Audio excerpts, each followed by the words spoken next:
Šiandien aplankysime unikalius gamtos kampelius, dykumas, kanjonus, tarpeklius. Taip pat susipažinsime su 1000 metų gyvenančiamis gėlėmis, o desertui bandysime dar neragautų patiekalų. Taigi spaudžiam like, pasižymim prenumeratą su varpeliu ir važiuojam.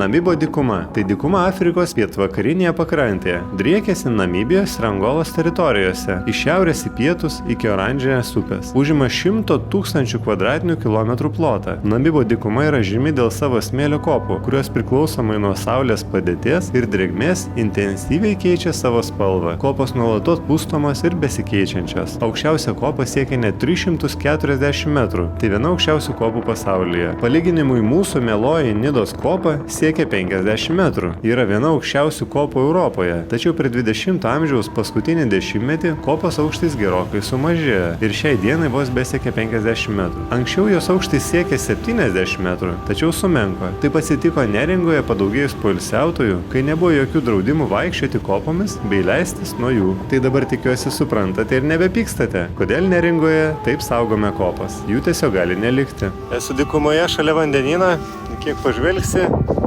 survės smėlynas, lakus smėlis, įkaitęs. Kadangi vėjelis pučia, ledinis pakankamai, tai nėra karšta.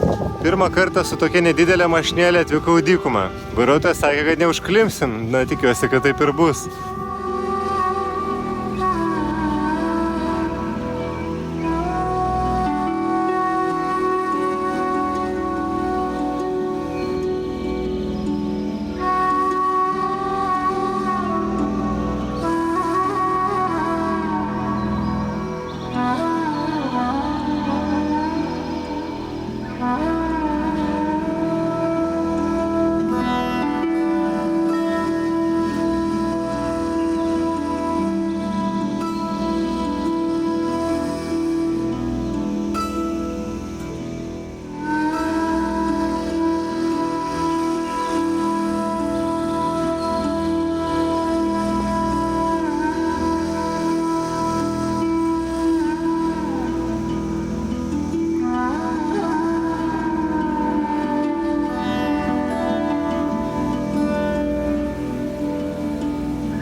Kol kas neužklimpam, neblogai važiuoja mašiniukas, matot, kokių stačių kopų yra, graži beribė dykuma.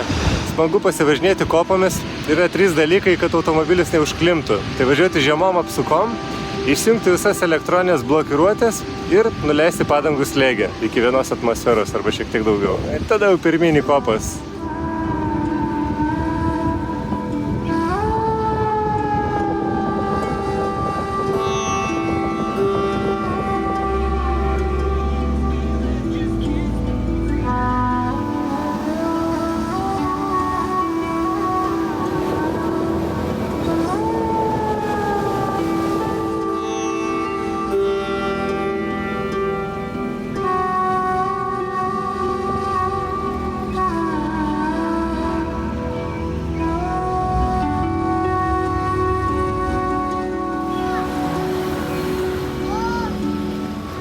Pagaliau radau vietelę, kur galiu paragauti jūros gėrybių.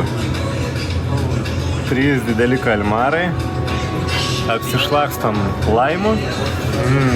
Seilė bėga. Matote šiaip garnyrą, kas yra populiariausias Angoloje, tai šūtinti kopūstai. Žalių salotų praktiškai nevalgau, todėl kad nesinori iš kriauklės plūstų daržovių, kad bakterijos nepagauti. Ragavim dabar kalmarą. Šiandien pagautas iš žvejų.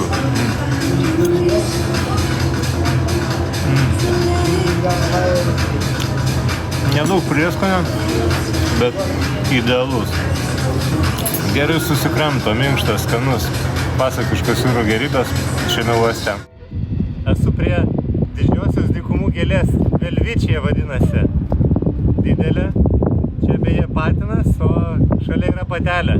Keistas toks augalas, aplinkui sumedėja ir lapai lenda tiesiai iš kamieno.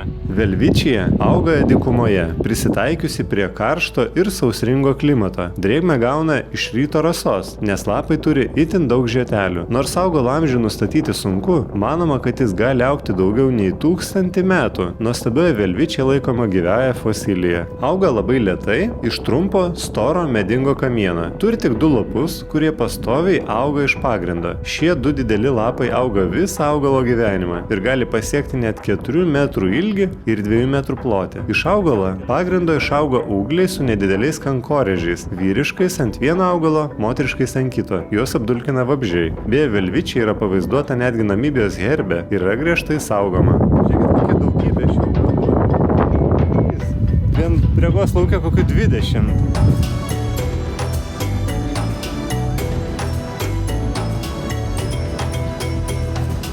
Atėjau pagrindinę Lubango miesto aikštę, sako, kad čia galima rasti visko. Nusipirkti bet kokio produkto aplinkui. Pardavėjų daug nematau, bet labai įdomi. Atrodo kaip portugališka, pilna vietinių gyventojų aikštė. 1882 metais Portugalai atsiuntė 1000 naujakurių iš Madeiros salos apgyvendinti teritoriją, kuri dabar vadinasi Lubango miestu. Čia per vėlesnius 50 metų pastatė portugališkų pastatų, geležinkelį ir oro uostą. Lubango tapo Šiaurės Angolos transporto ir agrikultūriniu centru. Dabar tai yra antras didžiausias miestas Angoloje. Kadangi aplinkinės žemės labai derlingos, čia gausiai auginamos grūdinės kultūros, daržovės ir vaisiai. Vienas pagrindinių regiono ekonomikos variklių - auginamų galvijų mėsos eksportas. Keletos labai įdomių gyvūnų mėsos čia ir paragausim. Atėjau į vietinį turgų, reikia susipirkti vėl skanių vaisių kažkokių. Mango matau, apelsinai, arbūzai, braškės, sirinkau mangų. Vienas mangas 40 euro centų, bet didelis. Šiaip pakankamai brangu lyginant, gatvėje pigiau, bet geri sinokia. Čia prekyba aktyviau vyksta turgaus prieigose negu pačiam turguje. Pasivaikštau su gidu per miestą, kuris beje yra mokytojas. Gatvėje sutinkame jo studentų. Luciano labai draugiškai mus pristato. Pabendraujam ir kalbos nukrypsta apie jo studentus. Yeah. But when you are 15, 16 up to 17, so you are not. Sakė, kad iš jo klasės apie 4 studentus kiekvienais metais užnešiuoja nuo 15-16 metų iš klasės. Lytiniai santykiai čia pradedami anksti. Merginos dažnai pastoja mokyklinėme amžiuje, kol merginos yra su pilvuku, joms yra draudžiama lankyti paskaitas. Jeigu būtų leidžiama, tokiu atveju jaunimas galvotų, kad požiūris į mokslą yra atsainus ir yra normalu anksti pastoti. Gerai vertinamose mokyklose griežtos paskaitų nelankymo taisyklės pristabdo ankstyvą nėštumą. Prie tarpeklio, tai nes kojas nutirpsta, kai irti ant briauno stovi. Labai labai aukštas, apie 400 metrų aukštas.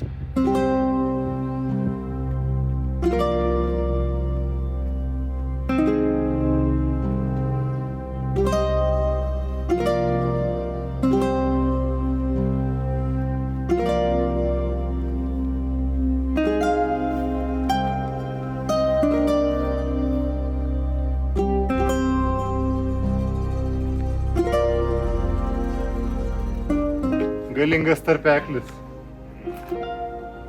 Net kojos dreba šiek tiek stovint ant briaunos.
žmogus, vietinis Lubango kriokliukas, tai gali ir galva apsisukti.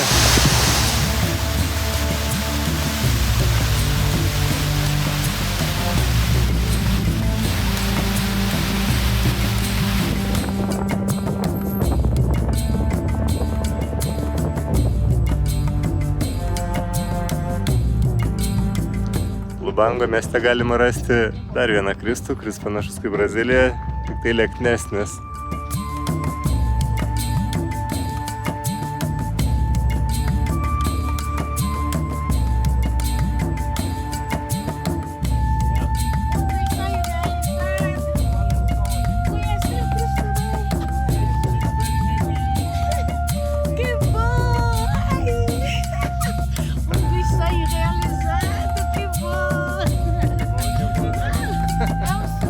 Labai laimingas tetas. Wow.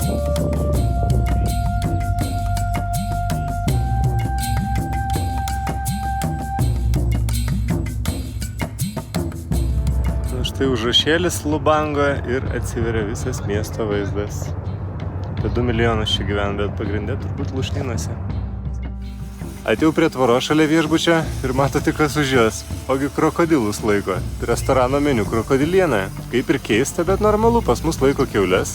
Grynai irgi už tvoros, o čia laiko krokodilus. Krokodilienai. Mėsa labai skani, kam laikyt kiaules, kai yra skanesnės mėsos.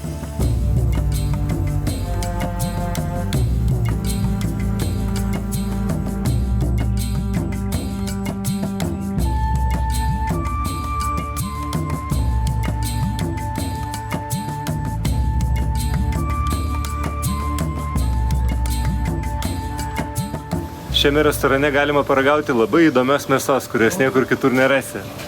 Tai yra krokodiliena, oryx, tai yra antilopė ir olongo, tai kažkoks laukinis ožys su dideliais ragais. Bandysim. Jaučiuosi kaip koks liūtas, dabar ragausiu laukinių safario žvėrių. Tai matote krokodiliena, tada antilopė oryx, o čia yra didžioji kudu.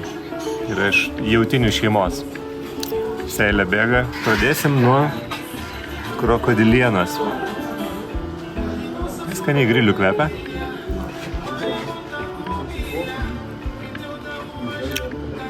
Nu, skonis žinot koks?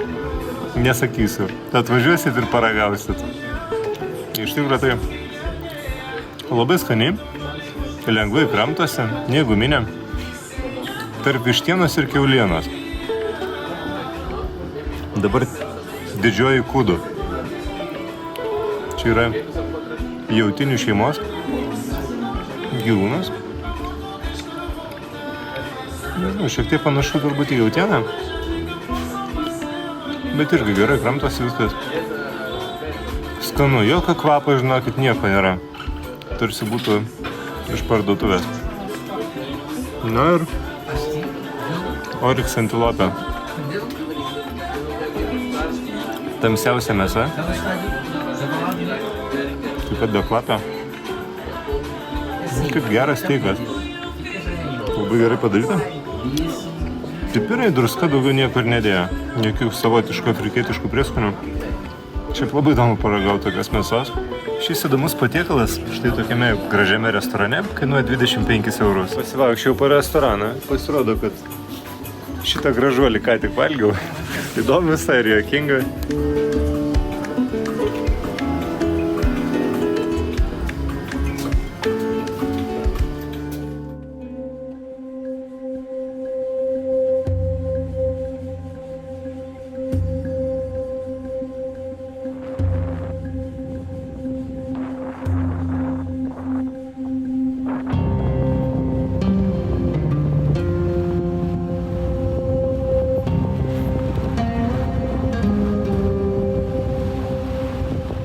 Žinokit, važiuoju ir aikčioju, kokių nuostabių vietų yra. Dabar atvykau į kanjoną. Kolina vadinasi. Čia atrodo, kaip kokie genčių nameliai būtų. Labai gražios spalvos, raudonas ir baltas ir oranžinės.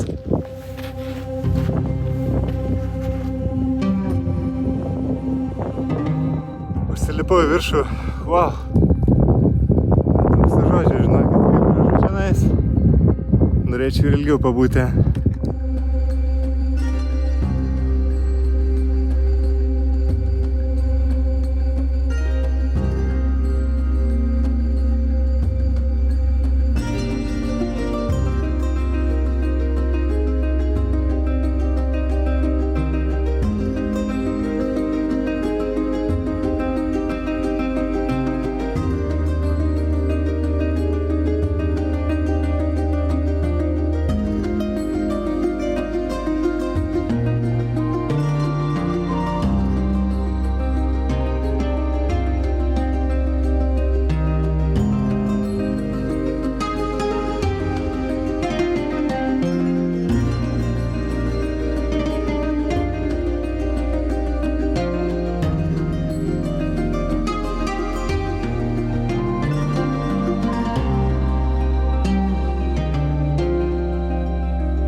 Kelionę po Angolą baigėme, tikiuosi viskas patiko, nepagailėkite like ir užsiprenumeruoti kanalą. Norintys egzotiškai keliauti kartu, brūkštelėkite man į e-mailą kelionė po pasaulį @gmail.com. Neužilgo susitiksime kitoje šalyje. Ate!